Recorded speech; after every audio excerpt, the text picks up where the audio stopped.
Экскаватор машинистері тау жынысын қазып алып, көмірді жер үстіне шығаруға сеп болатын Богатырь көмір компаниясының басты мамандары.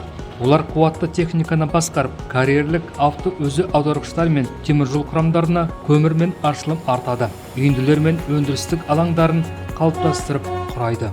Оның міндеті тау-кен массасын қазу, теу, сонымен бірге қазу бағыты мен биіктігін дәл сақтау. Әр қозғалысы үлкен тәжірибенің жауапкершіліктің нәтижесі.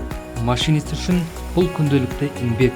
Ол техниканың, құрал жабдықтың жағдайын бақылауда ұстап, қауіпсіздік ережелерін мүлтіксіз орындайды.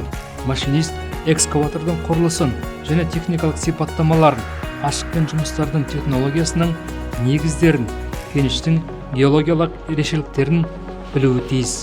Сондай-ақ техникалық білімнің негіздерін меңгеру қажет. Экскаваторшы ауыр техниканы басқарып, еліміздің болашағына үлес қосып жүрген нағыз еңбек адамы.